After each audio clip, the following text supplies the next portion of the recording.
Hello, you wonderful people on the internet. Welcome to my channel. Today, we are going to be talking about something that I might not be qualified enough to give a great take on it, but I am an avid theater lover, so I thought it'd be good to give my take on this and why I think Wicked, the musical adaptation, was so successful compared to Dear Evan Hansen and the Mean Girls musical adaptation.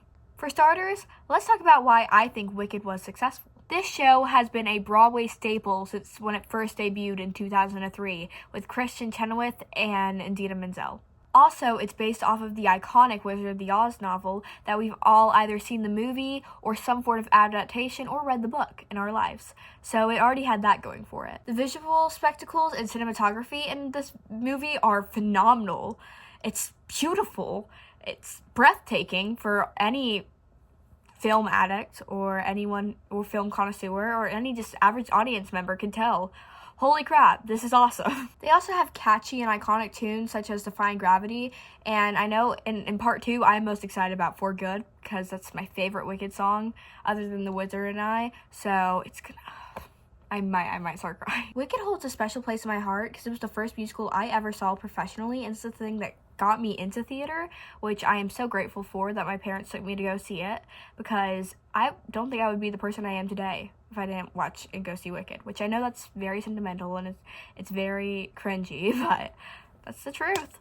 I'm going to be honest, I kind of thought this movie would be a flop. I know I sound like an idiot now, but with all the controversy surrounding it before it came out, and with I watched Mean Girls, which I'm about to talk about in a minute, at the beginning of the year, and I was excited to see that, and I was extremely disappointed.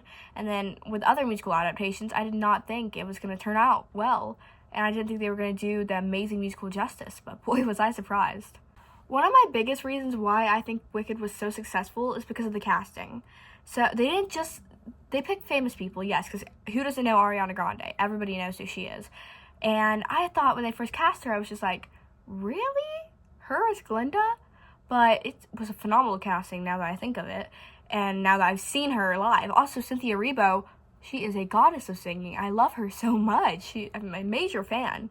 And Jonathan Bailey, we've got everybody here just coming to see him too. So you've got all these amazing casting decisions, and honestly, the Christian and Idina cameo made me really happy. I don't know about you, but honestly, the casting is one of the biggest reasons, and that's actually one of the reasons why these other two musicals fall short. Another big thing for Wicked's success was all the marketing. Sure, some of the marketing fell through and there was some controversies around it, but there was so many press tours, there was so much merchandise for little girls and everyone of all ages. Like, I have a I don't know why I didn't wear it in this video, but I have a Wicked sweatshirt from American Eagle. I have a shirt from Target I got for a Wicked thing, and I obviously have all the stuff from before the musical thing. I actually even have, oh my gosh, I didn't realize I had this here, but I have I got this Wicked notebook from the MoMA when I was in New York for the 20th year anniversary. So they definitely had a lot of merchandise, and marketing is another big thing whenever you're trying to make your movie successful. Mean Girls, I saw a couple commercials for, but they did not have nearly as much marketing as it. And I don't think Dear Evan Hansen had any marketing. I don't remember ever seeing a Dear Evan Hansen advertisement on TV for the movie or something. So marketing has a big impact on a film success. Obviously, I feel like that's a given. But, I had to mention it. Now, let's shift gears to the 2021 musical adaptation of Dear Evan Hansen. For starters, the biggest controversy surrounding this movie was Ben Platt playing Evan. Now, he originated the role on Broadway, sure, and he is, I don't care what anybody says, he has amazing vocals. But the thing is, his age was huge, because they should have given the role, I agree, they should have given a role to a teenager. But here's the interesting part. I looked it up, and Elphaba and Glinda and Fiyero and all of them are supposed to be in their 20s. And Cynthia Erivo and Ariana Grande are in their 30s. So, wouldn't the age be wrong with those two? Because if I'm saying the reason why Dear Evan Hansen flopped was because of ages, then would have Wicked flopped by that logic also?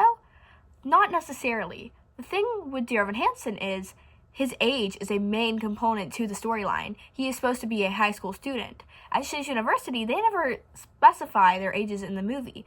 So they could, and also they don't put extra makeup on them that makes them look like 20 years older. So that's why I think the age had such a big impact, because it was such a pivotal moment of his character, because he's a high school senior. Ben Platt, no offense, dude, but you do not look like a high school senior. Next thing I want to bring up is this musical covers some really heavy topics. I mean, I read the book before I saw the show or watched the movie, but so I listened to the soundtrack first, and I was like, oh, this is so sweet. These songs are amazing, and it's a musical about best friends. And then I read the book, and I'm like, one of them is dead? I don't think they kind of grazed over the plot. The plot of the musical is horrible.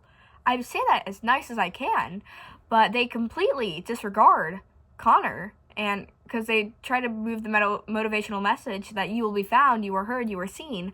But we forget this whole thing is built on lies, and they just completely forget about Connor because he is dead. He died. You can't really fix that, even if you bring all these campaigns. It's built on the lie of Evan and Connor's friendship, so everyone's just living a lie, honestly, at that point. And also, it covers such heavy topics, too, so that's another reason why I don't think this movie did so well. Also, the only people who wanted to see it were theater goers and people who loved the musical, which it was already a controversial musical to begin with, because Wicked, like I said, it had the Wizard of Oz book and all of that, but this really didn't have anything. So I'm not that surprised. I was really looking forward to this movie because I love the music of Dear Evan Hansen, and nobody can tell me otherwise that the music isn't awesome. But they didn't have Good For You. They didn't have Anybody Got a Map. So that's why it was lacking. I feel like they could have executed it a lot better, but that's just my opinion. The third musical I'm going to be talking about today is the Mean Girls musical adaptation. Now, I said earlier in the video, I mentioned this in the video a lot, how having a primary backup source to go from really pivots the success of a musical. And the Mean Girls original movie is a cult classic. So wouldn't that make this movie be higher to succeed? Also, Renee Rapp playing Regina George, that girl is a vocal powerhouse. I mean, she was definitely the best part of the movie. I don't think anybody wants to disagree with me on that. And the songs for Mean Girls, the musical at least, are phenomenal in my opinion. So this show has good the show on Broadway has good songs, and Renee was actually played Regina before COVID. So it had a good cast. It had some good cast members, and it had a place to start up from. So why did it fail and flop so badly? Well, going back to the casting, yes, Renee Rapp is amazing, phenomenal, but they cast Katie Heron, someone who cannot sing. Don't get me wrong, I mean, she's a good actress, but singing is not her strong suit. Because, especially Stupid with Love, I was so mad because I loved, the, I'm astounded and I'm lost. I am filled with tattoo lust. Does this guy work out? He must. I'll sweaty at the gym. And, how happy and high-pitched and energetic, that's the word I was looking for, energetic, the original Broadway one is. But in the movie, it's I'm astounded and nonplussed. I am filled with calculus. I'm astounded and nonplussed. I am filled with calculus. She does not sound astounded nor nonplussed. You sound like you want to leave the school immediately, which, I mean, relatable, but still.